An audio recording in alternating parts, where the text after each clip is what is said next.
May napapansin ka ba sa SM? Di ba walang mercury drug doon? At baka narinig mo na rin ng chika tungkol sa matinding away na nangyari di umano between Henry C., founder ng SM, at Mariano K., founder naman ng Mercury Drugs. Ano nga ba talaga ang punot dulo ng kanilang di umanong alitan na tumagal ng 5 dekada? Tara, alamin natin ang mga sikreto at kwento na ngayon mo lamang malalaman. Henry C. ng SM versus Mariano K. ng Mercury Drugs. Itinatag ni Mariano K. noong 1945 ang Mercury Drug na nakilala bilang superhero sa mundo ng pharmacies dito sa Pilipinas. With more than 1,200 branches nationwide, siya ang numero 1 choice ng maraming Pilipino pagdating sa gamot. Sabi nga ng tagline nila, sa Mercury Drug, ang gamot ay laging bago. How about Henry C.? Si Henry C. naman, ang undisputed retail king dito sa Pilipinas. Henry founded the SM Supermalls noong 1985, pero imbis na kunin niyang Mercury as part of the drugstores in his mall, ay nakipag-joint venture na lamang siya sa Watson, isa din sikat na drugstore dito sa Pilipinas.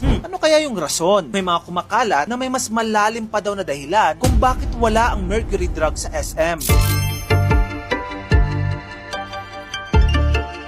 So ito na nga ang chismis na sumikat noon tungkol sa bangayan ng Mercury Drug at SM. Ganito kasi yon. Lumapit daw noon si Henry C. kay Mariano K. ng Mercury Drug para humingi ng permiso na gawing shoe store ang space sa tabi ng branch nila noon. Dahil nga wala pang kaya si Henry C. noon, gusto niya magkaroon ng pwesto sa harap ng Mercury dun sa may kalsada. Pero ayon sa kwento-kwento, tinanggihan daw ni Mariano K. si Henry C. At hindi lang basta tinanggihan tinaboy pa raw siya ni Mariano K. At yung pagtaboy na yon kay Henry C., hindi niya na makalimutan. Sabi nga ng ilan, nakatanim na sa puso't isipan niya yung pagmamaliit daw sa kanya ni Mariano K. noon. Dahil dito, naging personal di umano ang hidwaan. And after a few years, nung biglang naging mabilis ang paglaki ng kumpanya ni Henry C., blacklisted na daw ang Mercury Drug sa lahat ng SM Supermalls na pagmamayari ng C family. Ibig sabihin, bawal ang Mercury sa lahat ng mall nila. May panahon pa daw na si Mariano K. naman ang nag-inquire para maglagay ng Mercury Drugs sa SM. Pero this time, si Henry C. naman daw ang tumanggi. Yan ang kumakalat na intriga at teorya o chismis ng napakaraming Pilipino tungkol sa kwento ng Mercury at SM. Pero spoiler alert, hindi lahat ng chismis totoo. Kasi wala naman talagang ganitong eksena na nangyari. Gusto mong malaman ang totoong kwento?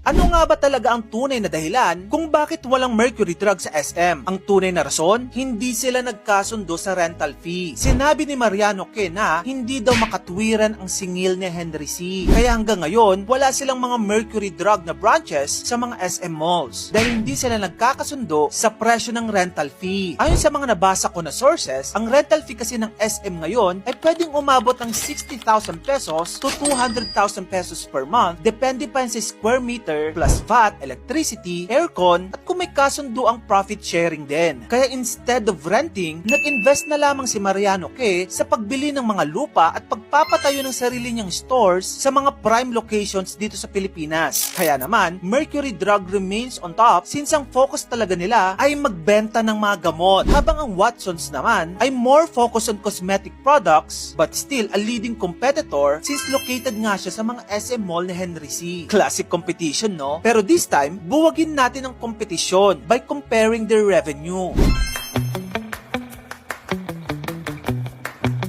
Ayon sa Forbes, umabot ang revenue ng SM Investments ng up to 576 billion pesos. Wow. Grabe no, ang laki. Samantalang Mercury Drug naman ay may 132.73 billion pesos na revenue noong 2017. Kaya in terms of their own individual net worths, Mariano K. passed away at the age of 96 years old with a net worth of 50.4 billion pesos. Samantalang si Henry C. naman ay namayapa at 94 years old with a net worth of 1.08 trillion pesos. Grabe no? Pareho nilang inabot yung 90s nila. Pero at the same time, yung isa, bilyonaryo. Yung isa naman, trillionaire. These two legends may have left already, but their business empires remain a legacy and their entrepreneurial story will forever be a history. Anyway, kung sobrang yaman mo at negosyante ka, magre-renta ka rin ba sa SM? Or maghahanap ka na lang ng sarili mong prime location, gaya ng ginawa ni Mariano K? Tara, pag-usapan natin yan sa comment section.